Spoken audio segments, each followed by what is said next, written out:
Alors bonjour à tous, bonjour chère équipe.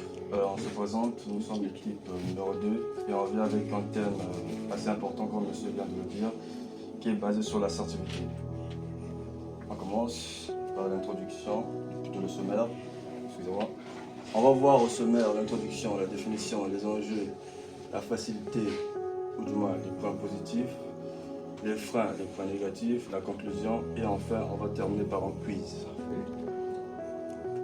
L'introduction. On peut dire que l'assertivité est une compétence très importante, non pas seulement dans le contexte professionnel, mais aussi personnel. Pourquoi? Parce que lorsqu'il s'agit de parler, pas seulement dans le cadre d'entreprise, mais en termes amical, personnel ou en termes familial, il faut exprimer une certaine forme de maîtrise de soi, de clairvoyance en termes des émotions, des sentiments ou encore de manière de parler, et surtout en termes d'objectivité.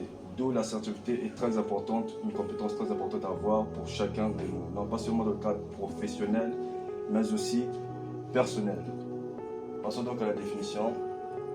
Que la définition, savoir être assertif, c'est trouver l'équilibre entre la passivité et l'agressivité. C'est oser dire ce que l'on pense sans écraser l'autre et sans se laisser dominer. J'ajouterai aussi sans dominer l'autre. Lorsqu'on est assertif, je parle en vous transmettant d'une manière claire. Je ne sais pas si je suis assez clair aussi. Je parle d'une manière assez claire afin que vous puissiez éventuellement comprendre ce que j'ai à dire et pour que la communication soit fluide. Nous voulons voir que notre équipe nous a précédé, nous a parlé de la communication et monsieur a fait un grand résumé sur la communication. Être assertif, c'est aussi avoir l'art de bien communiquer afin de se faire comprendre par ses interlocuteurs. Deuxième point, l'assertivité, c'est la capacité à s'affirmer tout en respectant les autres. Autrement dit, faire preuve d'assertivité, c'est n'être ni agressif, ni passif, ni manipulateur et ni fuyard.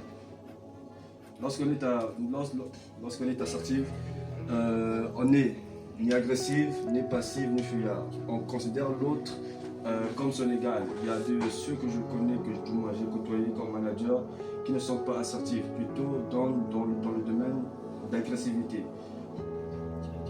Directif, c'est ça. Ils se font entendre. Dominant. Voilà, c'est ça, dominant. Ils se font entendre par une forme d'imposition. Pour eux, ce que je dis doit être fait, ce que je dis doit être comme ça, ce que je dis, c'est sans contestation. Ce n'est pas ça être assertif. Lorsqu'on est assertif, on n'est ni dominant, on n'est ni dominé, on est plutôt compréhensif, on est sur la même longueur d'onde que son interlocuteur, parce que le but c'est avant tout de communiquer, de transmettre ce que l'on a à dire pour faciliter la fluidité de la communication ou encore de l'entente mutuelle. Être assertif, c'est vraiment un point, une compétence capitale pour nous qui sommes à la fois managers, commerçants ou encore responsables pour l'avenir. Ça permet vraiment d'avoir une bonne cohésion d'équipe, d'être manager avisé et encore d'être une personne respectée parce que tu te fais comprendre sans agresser, sans être à la défensive, mais plutôt être à l'égal ou encore être perçu comme une personne posée et compréhensive. J'ai compris que l'assertivité n'est pas une compétence innée, c'est plutôt une compétence qui travaille. Et on a souvent tendance à se dire qu'on est peut-être prêt ou on est peut-être capable, mais des fois on peut se retrouver dans ce cadre sans le savoir, comme moi. Des fois on peut se retrouver dans la manipulation. On se croit assertif, mais des fois on dit des choses d'une manière manipulatrice, ou des fois on est un peu comme un fuyard. J'ai l'impression que tu vises quelqu'un. Alors selon moi, c'est pas un truc que j'ai préparé. Lorsqu'on est assertif, je peux dire qu'on est équilibré dans l'art de parler, dans l'art de transmettre et personnellement, celui qui reçoit, le reçoit d'une façon ou d'une autre.